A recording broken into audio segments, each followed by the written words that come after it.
लेकिन एक जो बड़ा मुद्दा जिस पर बहुत लोग बात करने को तैयार नहीं हैं, वो मैं मुद्दा उठाना चाहती हूँ कन्हैया कुमार से।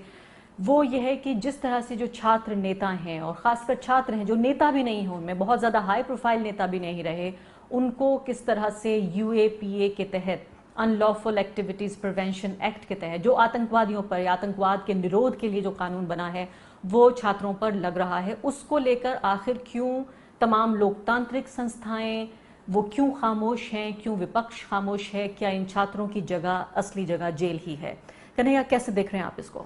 देखिए, एक तो ये जो परिस्थिति आज हमारे सामने पैदा हुई है, मैं भाजपा के एक बड़े नेता का एक आर्टिकल पढ़ रहा था।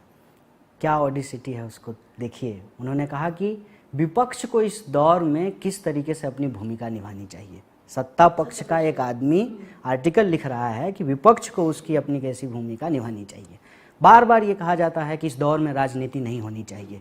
हम भी इस बात से एक हद तक सहमत हैं कि जब देश में कोई बहुत बड़ा संकट हो तो पार्टीजन पॉलिटिक्स नहीं होना चाहिए। पूरे देश को इकट्ठा होकर के उस समस्या से लड़ने की कोशिश करनी चाहिए।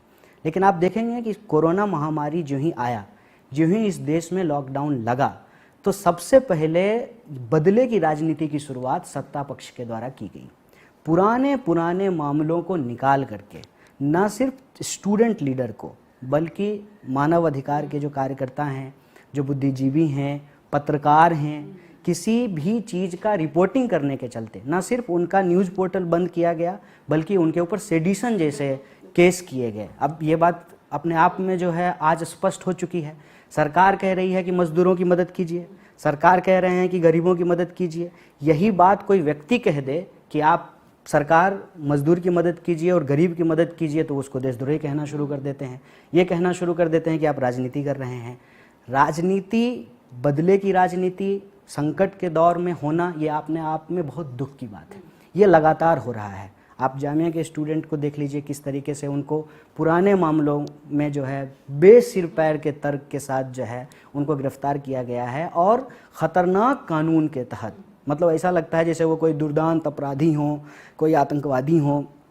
इस तरीके का एक्ट लगा करके, सेडिशन एक्ट के तहत जो है पत्रकारों को जो है बुक किया गया है। मैं स्पेसिफिकली छात्र नेताओं पे आना चाहती हूँ और खासकर उन पर जो कि सीएए एनआरसी के प्रोटेस्ट, जो माना गया कि भारत में शायद बहुत सारे सालों में एक लोकतंत्र का जो जश्न जिसे कहते हैं, जिसमें लोकतंत्र अपनी पूरी पोटेंशियल के साथ सड़कों पर नजर आया कि अगर नागरिक है, उसे किसी बात से समस्या है और खासकर इतनी बुनियादी समस्या जो कि उसके सिटीजनशिप राइट्स को लेकर है, उनमें सामने आया। उनमें खासकर इंडियन एक्सप्रेस की मैं रिपोर्ट पढ़ रही थी कि न सिर्फ कि वो 6 लोग जिनको कि लॉकडाउन के अंदर उनके ऊपर यूएपीए का चार्ज लगाया गया, उनमें से आपके करीबी उमर खालिद भी शामिल हैं जो जेएनयू में आपके साथ रहे। इसके अलावा मीरान हैदर और सफूरा जरगर, 3 महीने की प्रेग्नेंट ये लड़की जो कि कोऑर्डिनेटर थी, ऐसा बताया जाता है, या एक शामिल थी, एक हिस्सा थी एंटी-सीए एनआरसी प्रोटेस्ट का, उसको भी जेल में बंद किया गया है। इसमें जामिया कोऑर्डिनेशन कमेटी, पीएफआई, आयसा और जामिया और जेएनयू के दर्जन भर से ज्यादा ऐसे छात्र हैं जिन पर पुलिस की नजर है। उनमें से एक चंदन कुमार ने इस बात को बाकायदा बोला है कि उसको दिल्ली पुलिस की जो स्पेशल ब्रांच है उसने बुलाने की कोशिश की। उसने कहा कि वो वीडियो कॉन्फ्रेंसिंग के जरिए पेश होना चाहता है, उसको इस बात के लिए इजाजत नहीं मिली। देखिए, ये एक तो जब हम लोग मजदूर, इकोनॉमी और कोरोना संकट उस पर चर्चा कर रहे थे, उस दौरान मैं एक बार बार बार बोलने की कोशिश कर रहा था। साइंटिफिक टेम्पर, मजदूर होने का कॉन्शियसनेस, ये सब चीज़ सिखाता कौन है? यूनिवर्सिटी सिखाती है। इसीलिए आप देखेंगे कि हर बार सरकार के निशाने पे देश के विश्वविद्यालय रहते हैं। ये विश्वविद्यालय निशाने पे क्यों रहते हैं? इसका सबसे बड़ा उदाहरण मैं अपना स्वयं आपको बताता हूँ। अगर मैं जेएनयू में नहीं पढ़ा होता तो मैं भी इन्हीं प्रवासी मजदूरों के साथ झोला लेकर के उन्हीं पटरियों पे, उन्हीं सड़कों के किनारे चलते हुए अपने गांव पहुंचने की जद्दोजहद कर रहा होता। यही हकीकत है कि इस देश में एक बड़ी आबादी जो इस देश की शहरों को बनाया है, सड़कों को बनाया है, वो जो आबादी है, उस आबादी के बारे में लोग सोच ना सकें, उनके हक और अधिकार की बात ना कर सकें। और ऐसा करते हुए विश्वविद्यालय पहले पाए गए हैं, सीए एनआरसी के दौरान भी पाए गए हैं। तो सरकार को लगता है कि ये जो कोरोना महामारी है, ये जो संकट है, एक बड़ा सवाल सरकार के ऊपर खड़ा हो सकता है। ये सवाल कौन खड़ा करेगा? ये सवाल खड़ा करेंगे ये जो लोकतंत्र के भीतर किसी पार्टी के द्वारा खड़ा किए गए विपक्ष नहीं है, ये डिसेंट के फॉर्म में एक विपक्ष के रूप में आज खड़ा हुए हैं। ये अगर बाहर रहेंगे तो स्वाभाविक रूप से सरकार से जब सीए एनआरसी पे सवाल कर रहे थे तो वो कोरोना पे भी सवाल करेंगे। वो ये सवाल भी करेंगे कि संबित पात्रा घर में बैठ करके मास्क सिल रहे हैं जबकि वो डॉक्टर हैं। अभी उनको जा करके हॉस्पिटल में लोगों का इलाज करने में मदद करना चाहिए।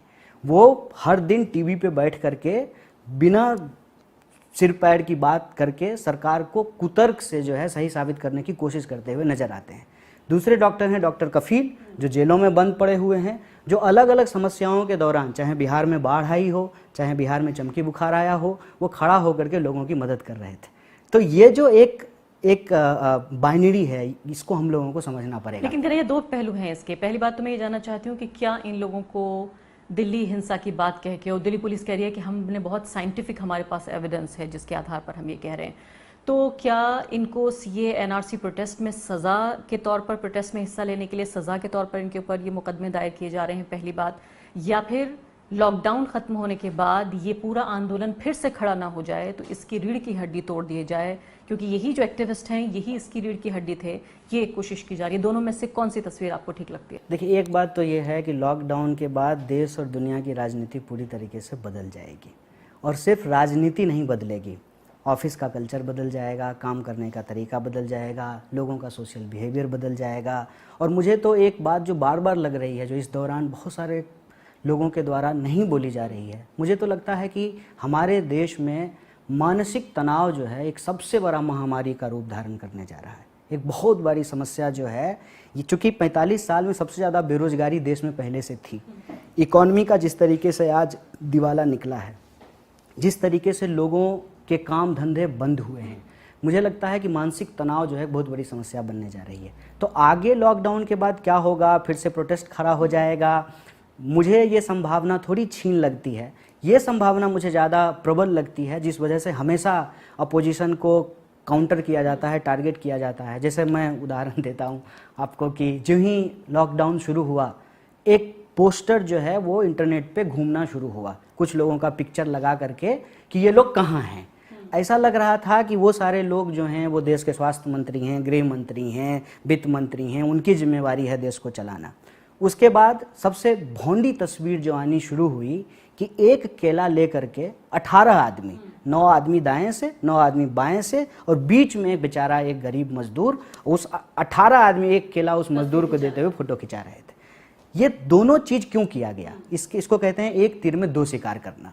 इसको इसलिए किया गया, पहला ये कि सरकार से लोग सवाल पूछना बंद कर देंगे कि स्वास्थ्य मंत्री कहाँ है, देश का लेबर मिनिस्टर कौन है। अगर मैं हठास आपसे पूछ दूं तो आपको भी ना याद हो, बताइए कौन है लेबर मिनिस्टर। लोगों को पता नहीं देश का लेबर मिनिस्टर कौन है। हजारों लाखों मजदूर पैदल चले जा रहे हैं। इन चीज़ों पे सवाल कौन खड़ा कर सकते हैं? इन चीज़ों पे वही लोग सवाल खड़ा कर सकते हैं जिनको वॉइस ऑफ डिसेंट इस देश में कहा जाता है। उस वॉइस ऑफ डिसेंट को क्रिमिनलाइज करने के लिए एक पुराने मामले में, जहां उनकी उस तरीके से कोई गलत भागीदारी नहीं है, ठीक है, क्या है नहीं है जांच होगा, न्यायालय को अपना काम करने के लिए दीजिए, लेकिन लॉकडाउन के बीच में ऐसा क्यों करना पड़ा?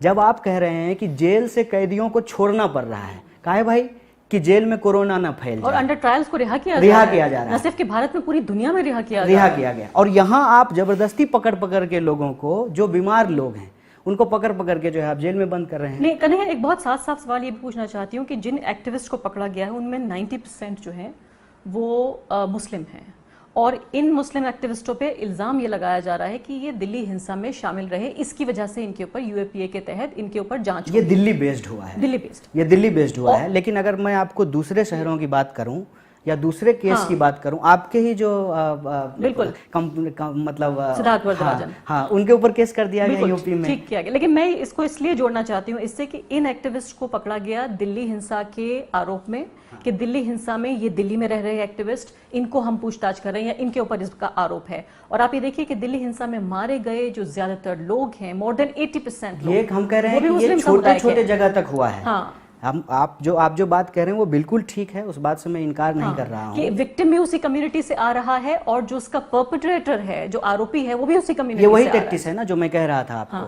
कि एक तीर से दो शिकार हो जाएगा। स्वास्थ्य मंत्री लूडो खेल रहे हैं, इस पे कोई सवाल भी नहीं पूछेगा और विपक्ष इस पे सवाल खड़ा करे उससे पहले उसको बदनाम भी कर दिया जाएगा। तो यही पॉलिसी दिल्ली में अपनाई गई है कि अब कौन जो है वो पता नहीं, एक मिनिस्टर साहब, चीफ मिनिस्टर साहब के बेटे हैं यहाँ पे, या जो हमारे वित्त राज्य मंत्री हैं, या जो वो एक मिश्रा जी हैं, तो उन लोगों के ऊपर कोई कार्रवाई नहीं हुई, तो उनको बचा भी लिए। दिल्ली दंगा के पूरे मामले से उनको बचा भी लिया और जो लोग बोल रहे थे उनको फंसा भी दिया। तो एक तीर से दो शिकार हो गया। मैं कह रहा हूँ लेकिन ये सिर्फ दिल्ली में नहीं हुआ है, ये पूरे देश में हुआ है। मैं अगर बेगूसराय का एग्जाम्पल लूँ तो 2 कस्टोडियल डेथ का मामला है। एक लड़के का जो है इंटर कास्ट मैरिज का मामला था, उसको पुलिस पकड़ करके ले गई। पुलिस में उस थाने में कस्टडी में जो है उसकी लाश पंखे से लटकी हुई मिली। ये अपने आप में एक बहुत बड़ा सवाल खड़ा करता है। फिर दूसरा लड़का जो इस मामले को उठाया उसको भी पुलिस पकड़ करके ले गई और ये कहा जाता है कि उसके साथ मारपीट हुई और फिर इलाज के दौरान जो है उसकी मौत हो गई। आप गुजरात में देखिए, एक न्यूज पोर्टल चलाने वाले पत्रकार के ऊपर जो है वो सेडिशन का केस दर्ज किया गया। वकील से भी नहीं मिलने दिया जा रहा। हाँ, तो मैं इसको मैं यही चाहता हूँ। एक ही तरह से देखते हैं आप इन सब चीजों को? जी, मेरा मानना है कि इस देश में जो वॉइस ऑफ डिसेंट हैं, जो इस देश के कमजोर तबके के लोगों की हक की बात करते हैं, चाहे वो मजदूर की बात करें, चाहे वो माइनॉरिटी की बात करें, चाहे वो दलित की बात करें, चाहे इस देश के जो आम लोग हैं उनके हक और अधिकार की बात फ्री प्रेस के ऊपर भी, उन तमाम लोगों को कहीं ना कहीं किसी न किसी रूप में टारगेट करके उनको पकड़ा जा रहा है। और उनके पकड़ने से क्या हो रहा है, जो दूसरे तरह के लोग हैं उनके भीतर डर भी पैदा किया जा रहा है कि आप अगर अभी कुछ बोलेंगे तो आपके ऊपर पेंडेमिक एक्ट लगा दिया गया।